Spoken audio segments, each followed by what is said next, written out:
Sebelum menonton, jangan lupa like, subscribe, dan tekan tombol lonceng. Selamat menyaksikan. Halo Sobat Eljon, kembali lagi di Eljon Medical Forum bersama saya Cynthia Karani, dan tentunya di Eljon Medical Forum ini kita akan bahas putar dunia kesehatan ya. Hari ini spesial sekali kita akan bahas soal mengenai sleep apnea. Nah, jadi itu kaitannya juga dengan mendengkur, dan yang penasaran sebetulnya apa sih penyebab pada saat tidur itu bisa mendengkur dan lain-lain, apakah juga bisa hilang? Kita akan bahas hari ini bersama Dr. Andreas Prasaja yang merupakan dokter praktisi kesehatan tidur. Halo Dr. Andreas Prasaja. Halo. Halo, apa kabar dokter? Great. Baik. Oke. Tidurnya tadi malam baik berarti juga ya dokter? Lumayan. Lumayan. Biasa suka ada konsul dari rumah sakit. Oke. Oke, dokter kita akan bahas soal sleep apnea, terus juga soal mendengkur ya dokter. Mungkin dari pertama sleep apnea dokter. Apa itu sleep apnea? Seperti apa saja yang dirasakan dok? Sleep apnea. Sleep artinya apnea. Apnea itu artinya begini. Pnea itu, kalau kita beri tambahan a, artinya tidak ada nafas. Jadi sleep apnea artinya adalah henti napas saat tidur. Nah, napasnya berhenti-berhenti waktu tidur. Henti napas saat tidur ini gejalanya yang utama dua, yaitu mendengkur dan kantuk yang berlebihan atau kita sebut sebagai hypersomnia. Si penderita sendiri bisa terasa, bisa enggak. Yang pasti sebelah. Karena yang kan nggak tahu kalau dirinya orang-orang di sekitarnya. Nah, sedangkan gejala yang dialami berupa bangun pagi nggak segar, siang zaman sekarang masih diabaikan banget, baru cari kenapa ya, itu pun nyarinya masih wah kafeinnya mesti nambah nih. Ya, orang masih belum berpikiran ke tidurnya, kesehatan tidurnya. Masih paradigmanya adalah mesti olahraga gimana, atau mesti ngurusin badan. Oke, jadi gejalanya memang salah satunya mendengkur juga ya dok ya? Tadi. Nah, tapi kalau yang sudah parah, mendengkurnya tuh kelihatan banget. Ya, kalau yang mendengkur biasa kan cuma. Nah, kalau yang parah bukan dari keras atau pelannya suara dengkur, tapi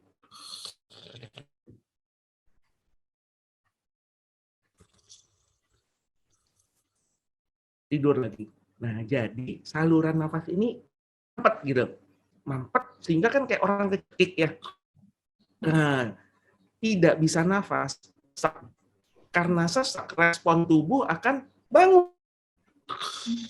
Bangun, tidur, sadar. Nah, tetapi proses tidurnya terpotong-potong. Nah, akibatnya ya kualitas tidurnya jelek, hypersomnia, bangun nggak segar, siang ngantuk. Dalam pelatihan saya dulu, itu ada pasien mendengkur, nomor satu, SIM-nya mesti tidak boleh, karena berkendara dalam kondisi mengantuk itu lebih bahaya dibanding mabuk. Ya, baru kita ada pemeriksaan ya yang agak berbeda dengan dokter lain adalah dokter-dokter itu biasanya periksa pasien pada saat jaga. Saya pada saat tidur. Oke, emang bahaya sih ya dok ya, apalagi punya sleep apnea ini, ngantuk terus berkendara, bisa berbahaya. Sebetulnya dokter penyebabnya apa dok? Nah, kalau orang awam taunya sleep apnea atau mendengkur itu akibat obesitas atau gemukan. Ya, nggak salah juga terjadi pada negara-negara barat, Caucasian. Karena memang gemuk menjadi penyebab utama dari mendengkur. Nah, tapi untuk kita orang Asia, keturunan. Kenapa? Karena kita punya rahang kita sempit, leher kita pendek, sehingga yang kurus banyak sekali. Bahkan mendengkur malah menyebabkan obesitas. Begitu tidur terganggu, metabolisme terganggu, ya berat. Nah, jadi yang obesitas kalau mendengkur sulit menurunkan berat badan. Ya, nggak usah kurang tidur aja jadi gemuk kok. Lah, otak yang mengantuk secara otomatis akan mencari zat-zat yang rasanya asin, manis, gurih. Ya, ini penjelasan sederhana aja ya. Yang bikin penelitian itu tuh franchise fast food yang merah kuning. Mereka penelitian, wah ternyata kalau malam laku. Kenapa nih? Dicari-cari, ketemu. Jadi orang ngantuk itu kebawaannya ngemil kan? Iya, benar. Makanya akhirnya mereka putuskan mengikuti tukang nasi goreng tek-tek. Jualannya malam.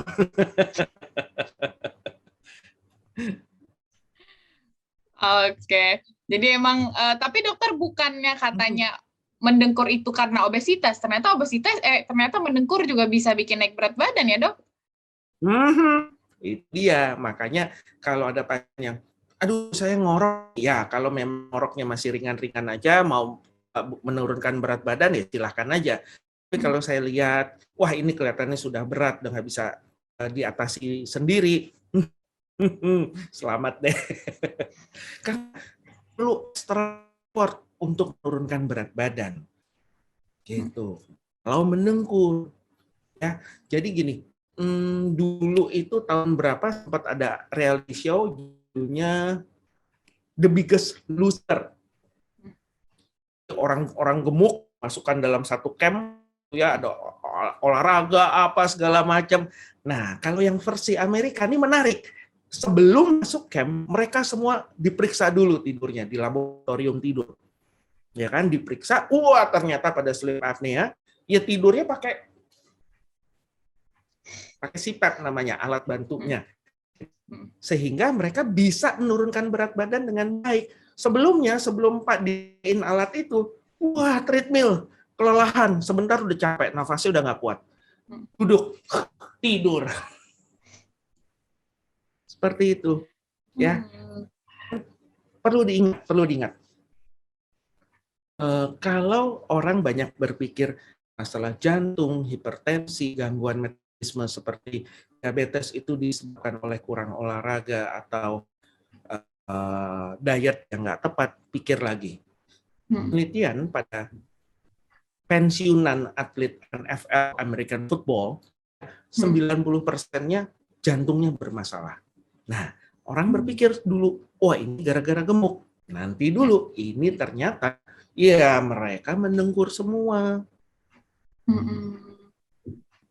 Jadi, mendengkur menyebabkan hipertensi, diabetes, berbagai penyakit jantung, stroke di usia muda sekarang makin banyak. Mendengkur. Kemudian impotensi kalau pada pria, kalau pada anak gangguan tumbuh kembang, kalau pada wanita hamil terutama menyebabkan preeklamsi, belum risiko keselamatan. Dokter, kemudian kalau orang yang mendengkur itu apakah udah pasti terkena sleep apnea, Dok? Belum tentu. Jadi banyak sekali pasien kita yang ya cuma mendengkur aja, tidak ada gangguan nafasnya. Ya seperti kemarin pasiennya perempuan gitu, ya karena diwajibkan oleh airline-nya untuk diperiksakan ya kita periksakan. Tapi ternyata hasilnya hanya mendengkur tanpa sleep apnea, santai. Biarin aja nggak apa-apa. Jadi kalau untuk menghilangkan suara yang mengganggu ya kita bisa bantu gitu ya. Tapi utamanya kan gangguan nafasnya untuk kesehatan, itu yang utama. Berarti kalau yang cuman hanya mendengkur itu tapi bukan sleep apnea, kenapa dokter? Ya sama, penyempitan saluran nafas. Nah, kita periksakan untuk mengetahui derajatnya berapa, karakternya bagaimana. Nah, dari hasil diagnosis baru kita bisa tahu perawatannya nanti kemana. Oke. Ada juga yang bilang dokter katanya tidurnya ngorok katanya karena kecapean gitu dokter. Benar nggak dokter, kecapean juga bisa bikin mendengkur ini? Kalau kecapean terus ngorok itu kita tahu, semua orang tahu, iya benar, ya kan? Kalau lagi capek jadi ngorok. Nah, tapi yang jadi pertanyaan, kenapa tiap hari capek ya? Iya. Jangan Betul. lupa ngoroknya sendiri bikin orang capek terus. Ya, sulit mempertahankan kondisi terjaga. Pengalaman kami di sini ada ya yang sampai anak kecil umur 8 tahun kok. Di depan gitu lagi ngobrol-ngobrol sama mamanya, saya tanya-tanya sedikit-sedikit. Ngantuk nggak tahan. Begitu dikasih handphone, wah baru melek.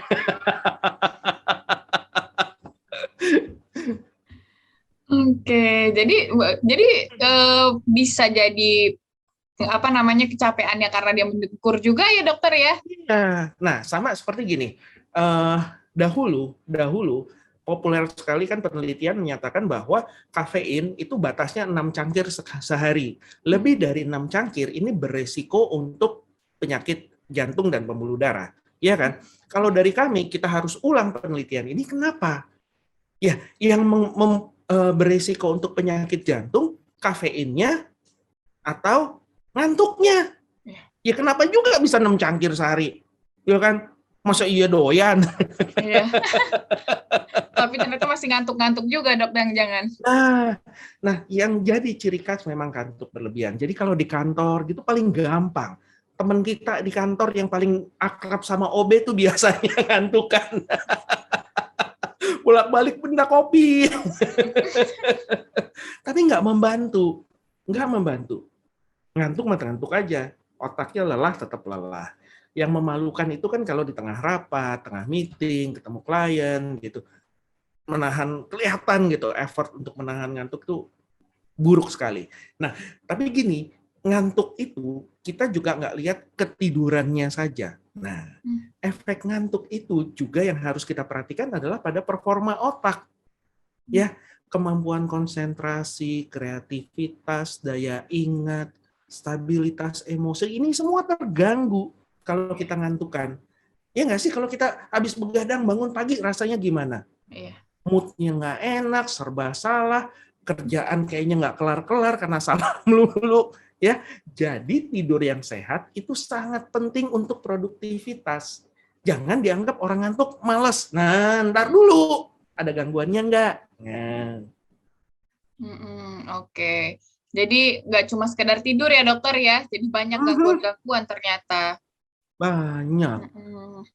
Berarti orang ini dengan gangguan apa ya, istilahnya ngantuk terus rasanya dokter. Kenapa ini dokter? Nah, yang ngantukan ini kan gejala ya. Jadi kayak insomnia. Insomnia itu baru gejala, belum penyakit. Ya, insomnia, sulit tidur, sulit mempertahankan tidur, tengah malam terbangun sulit tidur kembali, ini gejala. Sama seperti demam, ya, itu gejala. Penyakitnya nanti bisa banyak, bisa demam tifoid, demam berdarah, sekarang lagi COVID ya kan, atau flu biasa, apapun. Nah, hypersomnia ini juga salah satu gejala. Yang paling sederhana adalah kita sebut sebagai apa namanya tuh, sampai lupa. Jadi gini, delayed sleep phase misalkan. Keluhannya dua dia. Malam insomnia, siang hypersomnia, ngantukan. Kenapa? Keluhan insomnia, dia nggak bisa tidur, dia bisa tidurnya jam 3, padahal jam 7 harus beraktivitas, harus bangun. Ya. Tapi bukannya dia nggak bisa tidur, dia hanya bisa tidur di jam 3. Nah, ini gangguannya bukan pada insomnianya, psikologis atau apa, bukan. Tapi gangguan pada pengaturan jam tidur. Jadi jam tidurnya bergeser. Delayed sleep phase. Lawan dari advanced sleep phase. Ada lagi tuh kalau orang lanjut usia, advanced sleep phase. Jadi maju jam tidurnya. Nah, delayed sleep phase ya tentu penanganannya berbeda dengan hypersomnia yang lain. Nah, kalau hypersomnia yang lain ada lagi. Narkolepsi misalkan. Atau yang kemarin sempat populer sindroma putri tidur, Klein-Levin syndrome. Jadi pasien ini tidur seminggu 10 hari bangun gitu kan, aktivitas seperti biasa kayak nggak ada apa-apa, ntar berapa bulan kumat lagi, tidur lagi 10 hari. Atau narkolepsi di mana si penderita tiba-tiba lagi aktivitas seru, ketawa-ketawa atau ketiduran seperti itu. Ya, kayaknya lucu tapi kasihan. Mau aktivitas nggak bisa, mau masak juga ngeri, apalagi berkendara ya tentu nggak boleh. Nah, yang paling sering ya mendengkur, yang menyebabkan hypersomnia. Ya, wah banyak di masa pandemi ini banyak. Kenapa? Karena yang biasanya nggak terlalu memperhatikan, yang biasanya dipikir, si bapak capek nih kerjanya jadi ngorok. Ini di rumah work from home, kok ngorok mulu, masih tidur aja ya, Dok, mulu, ya? gitu kan. Jadi pertanyaan tuh biasanya jadi pertanyaan dan napasnya sesak. Apalagi begini, penderita sleep apnea, ya kita sudah lihat begitu oksigennya turunnya makin parah, resiko untuk masuk ICU-nya juga semakin besar. Hubungannya di situ.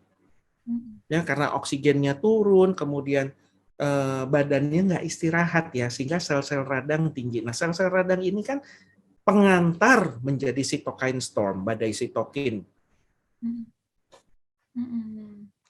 Oke. Pada saat mendengkur ya, Dok, yang tadi kan ada berhenti terus lanjut lagi, itu kan itu artinya kita kebangun atau gimana, Dokter? Sampai akhirnya mungkin itu salah satu penyebab capek juga gitu ya, Dok? Kebangun. Jadi kita lihat dari gelombang otaknya, kita sebut sebagai microarousal. Jadi dia terbangun singkat, terus tidur lagi, nggak sadar orangnya, terus berhenti lagi, tidur lagi, sehingga proses tidurnya ini terpotong-potong. Nah, bangun pagi jadi nggak segar kan? Karena di malam hari mengalami microarousal, di siang hari karena ngantuk mengalami microsleep. Padahal mungkin dirasa kok tidurnya udah cukup gitu ya, Dok, ya, kenapa masih ngantuk? Oke. Gitu.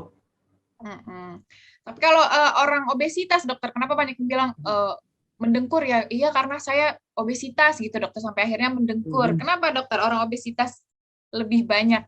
Karena gemuk, ya kan? Gemuk. Begitu tidur, lemak ini menekan saluran nafas. Yang di dada, gerakan nafas juga terganggu. Gitu. Tapi apakah jadi penyebab mendengkur? Untuk orang Asia enggak. Karena kita lihat di Jepang, di Korea, di mana nggak banyak orang gemuk, sleep apnea tetap tinggi. Di negara-negara Asia, penderita sleep apnea itu bisa hampir 20%, 17%, 20%, sedangkan di negara-negara Caucasian, orang bule itu paling hanya 13-14% dari populasi. Jadi seperti di Indonesia, 19%, 20%, wah itu tinggi sekali. Cuma orang nggak sadar, dan nggak cuma pada laki-laki, pada wanita juga, pada anak-anak juga. Wanita juga ya, Dokter ya? Nah, kalau pada wanita, pemicunya adalah faktor hormonal, di mana masa kehamilan, saluran nafasnya jadi menyempit, jadi mendengkur. Resikonya ya kurang oksigen dan lain sebagainya, bisa mengakibatkan preeklamsi, gangguan tumbuh kembang janin, nggak sepele.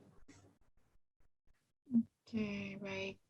Nah, kemudian, Dokter, untuk ada banyak tipe ya, saya rasa, Dokter, mendengkur ini dengan suaranya tuh macam-macam. Ada yang sedang sampai yang sangat keras gitu ya, Dokter. Wah, seru. Kaitannya dengan apa, Dokter?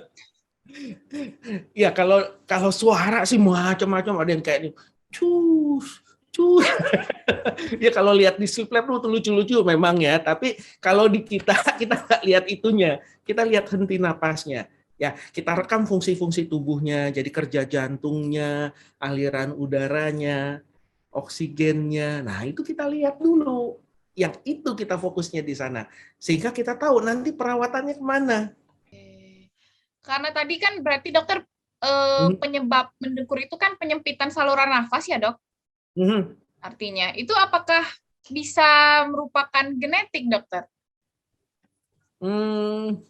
Gini, mekanik ya sebenarnya. Jadi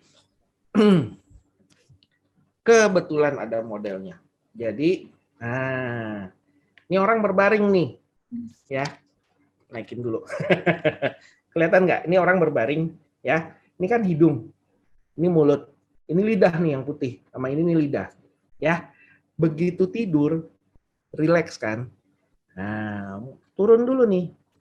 Nah, mulai turun. Sehingga kalau kita perhatikan di sini, ini jadi sempit, ya. Karena sempit, tekanan di sini tinggi, akibatnya bergetar nih, semua bergetar yang ini yang menyebabkan suara ngorok. Nah, tapi bergetar, udaranya masih lewat, masih bisa keluar masuk. Nah, tidurnya makin dalam gitu ya. Misalkan tidur kan ada tahapan-tahapannya. Masuk tahap tidur REM misalkan, itu yang otot-otot paling rileks. Blok, nutup total. Tertutup, tidak ada aliran udara. Ya. Nah, ini yang namanya sleep apnea, henti napas saat tidur. Itu begini. Nanti dia karena sesak kebangun, tidur lagi. Nah, gitu aja sepanjang malam. Nah, terus waktu tersumbat begini, dada terus nyedot. Ya, ini saluran pernafasan, ini saluran pencernaan. Ya, ini nyedot terus, di sini mampet, akibatnya ini nih kesedot.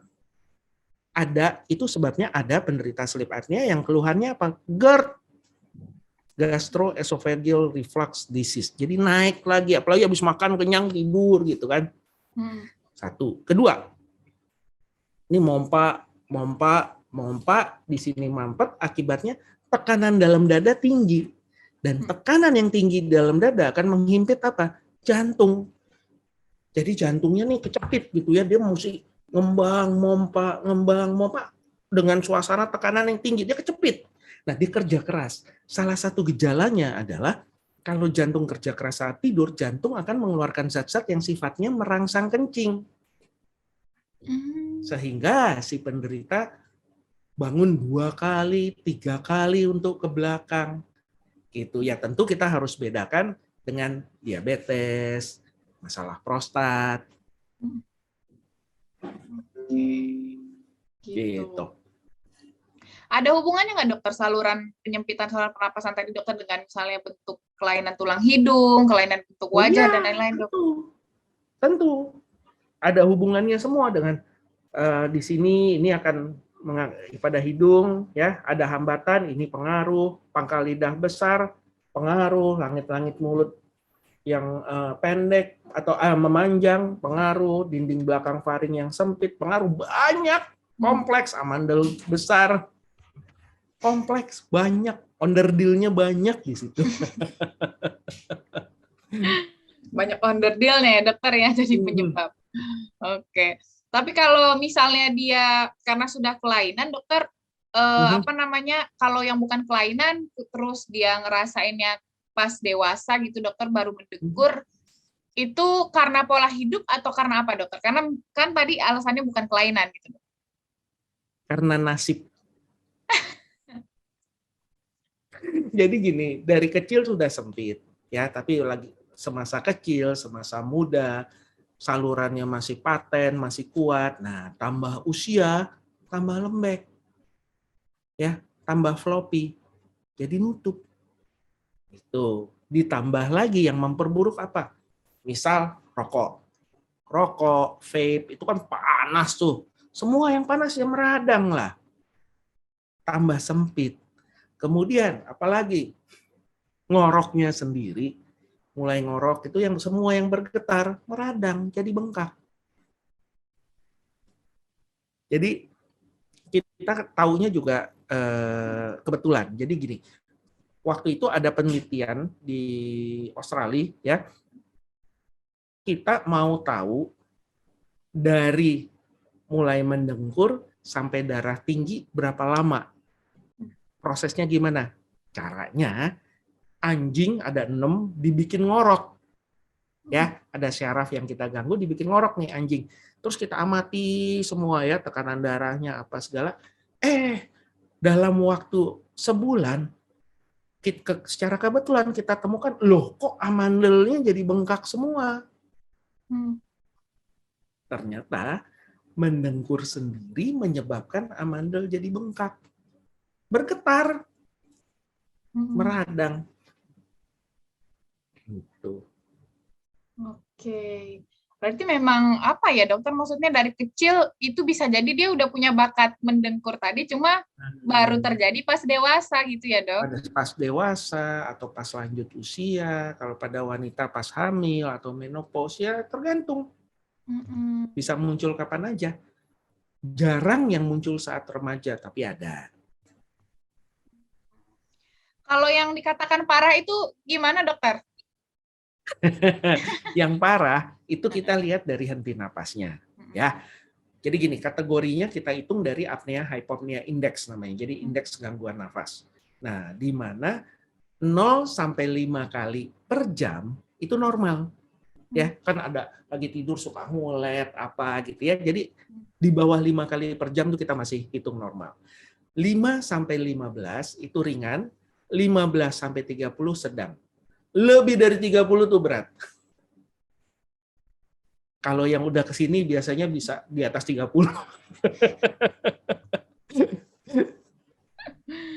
Oke. Jadi dok, nggak cuma terjadi pada pria gitu ya dokter, terus juga wanita sama. Nah terus anak-anak nih dokter, kenapa bisa kejadian ini anak-anak masih kecil tapi sudah mendengkur? Kalau pada anak-anak ya, nomor satu yang paling sering adalah amandel yang bengkak kalau pada anak-anak. Sehingga kalau pada anak-anak kita dapati ada sleep apnea, kita agresif. Nomor satu kita akan arahnya ke pembedahan terlebih dahulu dan kita angkat amandelnya. Biasanya itu. Ya, tetapi kita juga harus lihat faktor-faktor lain. Ya, misalkan yang nggak bisa kita apa-apa, bukan nggak bisa diapa-apain, agak ekstrim, bentuk rahang yang kecil. Ya, kalau rahangnya kecil terus pendek gitu kan, kayak nggak ada leher. Nah, otomatis ruangan di dalam ini juga sempit. Ya, kalau masih bayi, kita bisa rekonstruksi rahangnya.